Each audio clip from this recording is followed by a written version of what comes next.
Usually when we sit down here for a deep dive, we're dissecting supply chains or debating the ethical implications of some new AI model, Right. or trying to figure out why the housing market is behaving like an unpredictable teenager. We're data people. We certainly are. There's a comfort in numbers. Yeah. They don't usually talk back, and they rarely break your heart. But today we are tossing the spreadsheets right out the window. We're pivoting hard into the intangible. Which is a fun change of pace. It is. We are looking at narrative, memory, and the messy, completely unquantifiable physics of human connection. Specifically, we're looking at the concept of the one that got away. It's a trope we see everywhere, isn't it? Yeah. Movies, songs, really bad poetry. So much bad poetry. Right. But what we are looking at today is not a Hallmark movie script. We are analyzing a really fascinating short story titled Back to You. It's from the collection Whispers of the Shape of Love, The Quiet Return by Abdullah al-Khalifa. And we aren't just retelling a romance here. No, not at all. We are treating this as a case study. A look at developmental psychology, at timing, and the weight of unfulfilled duty. The mission for us today is to figure out, is an ending actually an ending? Or is it just a pause? Right. And when life forces two people apart, what happens to the version of themselves they left behind? It becomes a question of identity just as much as it is about romance. Like, can you go back to a place or a person when you are no longer the person who left them? That is the big question. So let's get into the source material. For those of you listening, the story is set in a town that feels very isolated. It's nestled in the mountains, very quiet, very immovable. Almost trapped in amber. Exactly. And we have two protagonists who are essentially designed to be incompatible from a purely sociological standpoint. You have Hana and you have Omar. And the author, al-Khalifa, he uses really specific archetypes here to set this up. Yeah. Hana is the dreamer. Yeah.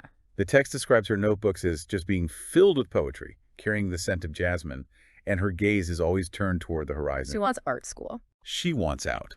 That's her driving force. And then Omar is the anchor. He's the guy with grease permanently stuck under his fingernails. The mechanic. Right. He wants to be a mechanic. He's grounded. He actually loves the town, which is a big contrast. He just wants to build things with his hands and stay put. So right away you have this classic tension.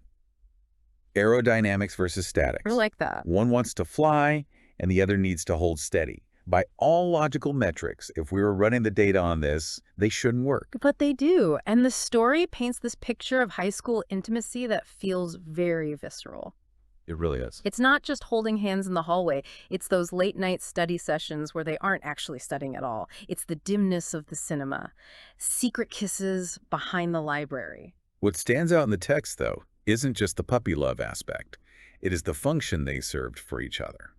What do you mean by function? Well, the story explicitly says Hana believed in Omar more than he believed in himself. Yeah. She gave him that confidence. And he gave her a safe place to land. Exactly. Even though their trajectories were entirely different, art versus manual labor, their emotional language was identical. They were co-conspirators. Yes, co-conspirators in a world that just felt too small for them.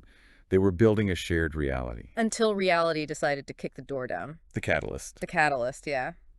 Omar's mother passes away, suddenly. And this is where the story aggressively shifts from a coming-of-age romance into a tragedy of circumstance. The stakes change overnight. Omar is left with an absent father and two younger siblings who basically have no one else in the world. And this is the moment where the path splits for them. This is their sliding doors moment. Hana gets the scholarship to the city.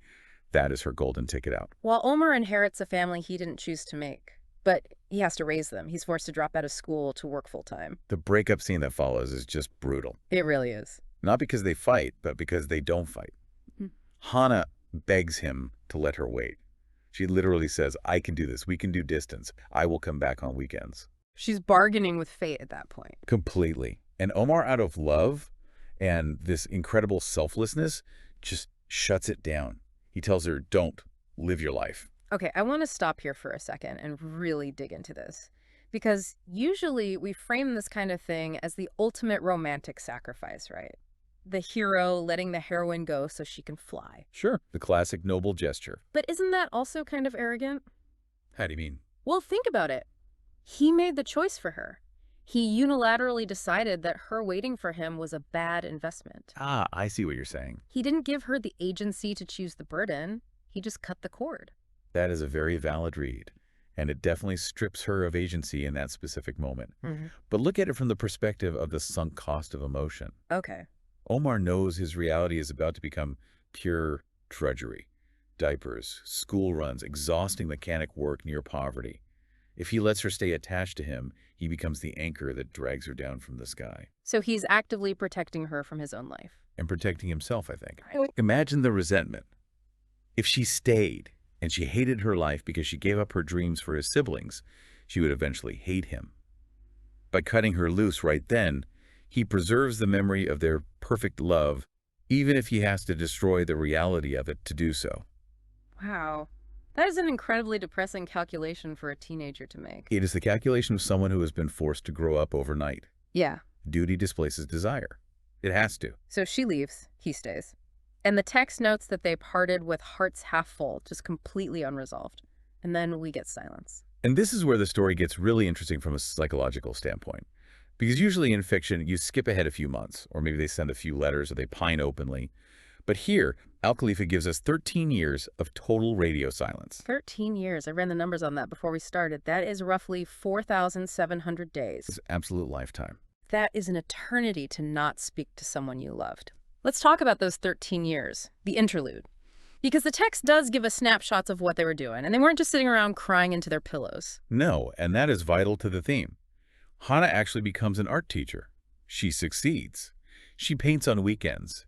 She sends money home to her aging father.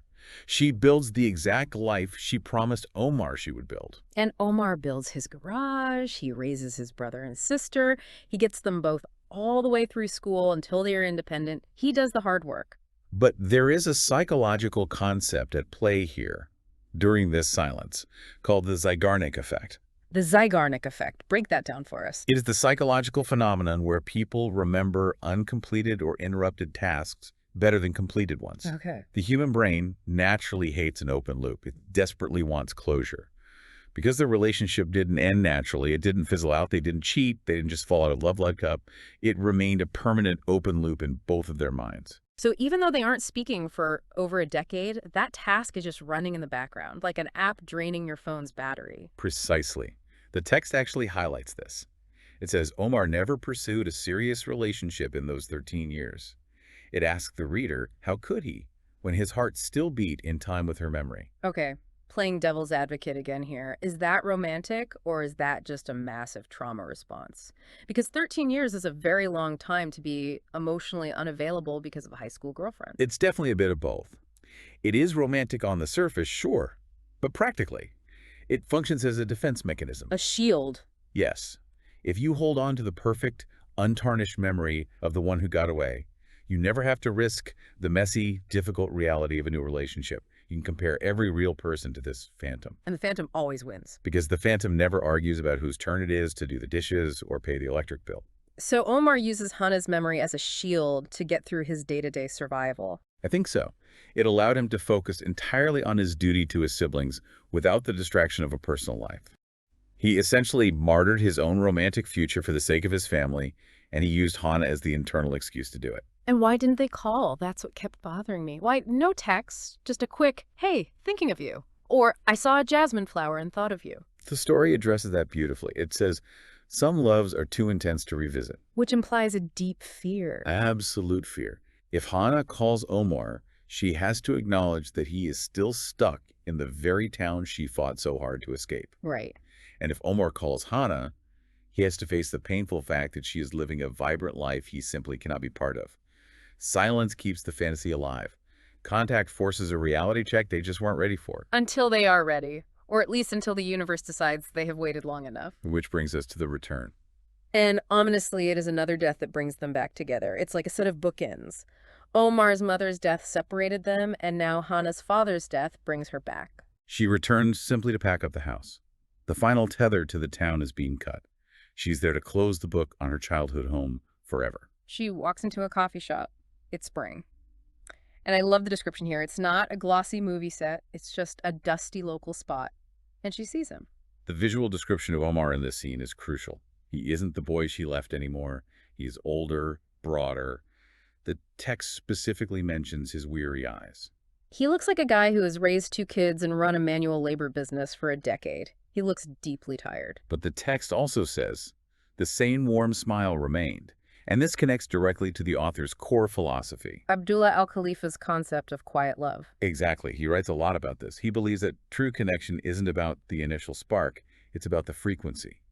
The outer shell changes. We get wrinkles, we get gray hair, we get exhausted by life, but the core frequency of the person remains exactly the same. So they lock eyes across this dusty cafe. And nobody runs. Nobody screams or knocks over a table. The world just stops. It quiets down entirely.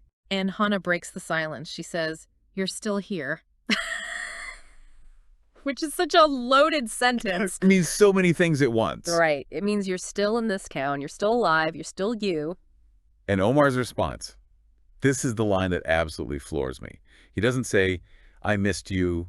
He doesn't say, I love you, or where have you been? He says, I was waiting for you to come home. I was waiting for you to come home. Note the specific phrasing there. Not, I was waiting for you to visit, but come home. It implies that despite her apartment in the city, despite her art career and her entire adult life, he is the home.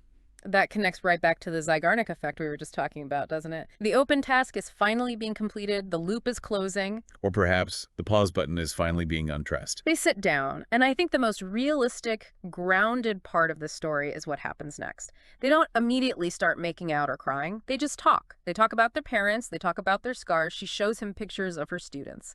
It's parallel play for adults. They are updating the files on each other. Here is who I am now. Here is who I am now. They're carefully checking if the new adult versions of themselves are still compatible on that core frequency. And the text notes that the conversation wasn't bitter or sad. It was simply life. That is the maturity of the 13-year gap. If this chance meeting had happened 5 years earlier, maybe there would have been real anger. Why didn't you call? Why did you leave me here? Sure. But at this stage, after a decade of life just hitting them both relentlessly, there is only grace. They deeply understand why it had to happen this way. I noticed there's no grand gesture here. There's no dramatic music swelling in the background. It is literally just coffee cups clinking. And that is the quiet love philosophy realized. The biggest, most life-altering moments in our lives often happen in very small rooms with very ordinary lighting. So how does it resolve? Because we still have the glaring issue of geography. She lives in the city. She has a whole career. He's rooted in the town. The brilliance of the story is that it refuses to solve the logistics for us. It doesn't give us a tidy montage of a U-Haul truck. Hannah gets up to leave the cafe. He gently holds her hand, which is a gorgeous callback to the cinema scene 13 years ago. And she asks the terrifying question, so what now? What are we? And Omar chuckles. He actually chuckles. The pressure is completely gone. He says, now, we get coffee tomorrow too. It is so incredibly simple. But it's profoundly deep. We get coffee tomorrow. It means we aren't going to try to make up for 13 lost years in 1 hour. We're just going to show up again and again tomorrow. The text describes this second chance as being softer, wiser, sweeter. I love that specific triad of words. Wiser, certainly, because of what they've survived. But softer is the key. How so? Young love is hard. It's jagged. It's intense. It's full of sharp edges and dramatic ultimatums. But this adult love, it's soft. It has room for patience. It has room for mistakes. It's also sweeter because the bitterness of the duty is finally gone. Exactly. And this is the ultimate economic and sociological payoff of the narrative. Omar has finished his job. His siblings are raised and independent. He is no longer drowning in responsibility. And Hannah has established herself. They are finally meeting as free agents. So if you look at it that way, the tragedy of the breakup was actually the prerequisite for the reunion. Yes. If they had tried to force it back then, if she had stayed and commuted, the resentment would have absolutely poisoned the well. They had to break so they can grow into the people who are capable of loving each other properly. That completely reframes the whole right person, wrong time idea that we always hear about. Maybe the wrong time is actually just a necessary gestation period. I really like that framing, a gestation period for the soul. I want to circle back to something the author emphasizes in the broader collection. Al-Khalifa talks about how we chronically undervalue pauses. We are obsessed with beginnings and endings. Because we are inherently binary creatures. We want clear data. Are we together or are we broken up? Are we on or are we off? But this story argues that life is mostly lived in the gray area, the ellipsis in ascentics. And that takes a staggering amount of faith. To live in the ellipsis for 13 years without going completely crazy requires a tremendous amount of faith in that unseen connection. Or just a tremendous amount of stubbornness. Well, there is a very fine line between romance and stubbornness, isn't there? Very true. But there is a line near the very end of the text that really stuck with me. It says, "Some smiles carry the weight of all the tears shed before them." That is the defining line of the entire book for me. It fundamentally changes the way you look at a happy ending. It suggests that happiness isn't the absence of pain. It is the accumulation of it, processed and survived. When Omar smiles at her in that coffee shop, it is not the innocent, naive smile of the boy who just wanted to be a mechanic. It's the smile of a man who buried a mother, raised 2 kids, built a business with his bare hands, and waited. That smile has density. It has real gravity. And I think that's exactly why, back to you, resonates so deeply, even though it is such a quiet, unassuming story. It validates the waiting. It tells us that the time we spend apart from the things we love isn't necessarily wasted time. It's preparation. It is character development. We're all just characters in our own stories, developing off-screen until we're truly ready for the next scene. So for you listening today, we usually leave you with a thought about market trends or a new tech prediction. But today, the takeaway is a bit more personal. We want you to look at your own closed doors. Because we all have them, every single one of us. The job we didn't take, the city we left, the person we let go because we had to deal with our own sick mother or our own art school dreams. The question to ask yourself is that door permanently locked, or is it just shut? Consider the Zeigarnik effect in your own life. What open loops are running in the background of your brain right now? And maybe, just maybe, is the wrong time finally over? The season might have quietly changed while you weren't looking. It might be time to go get that coffee. Or at the very least, stop being afraid to walk past the coffee shop. Exactly. For those of you who want to explore more of this specific ache, and it is a very specific, beautiful ache, the collection is Whispers of the Shape of Love by Abdullah Al-Khalifa. It is available as an ebook on Amazon Kindle. It is full of these incredibly quiet, heavy moments. It is a truly perfect read for a rainy Sunday when you are feeling brave enough to look backward. That is it for us on this deep dive. We will be back next time with something probably much louder and vastly more data-driven. But until then, take care of your open loops. See you next time.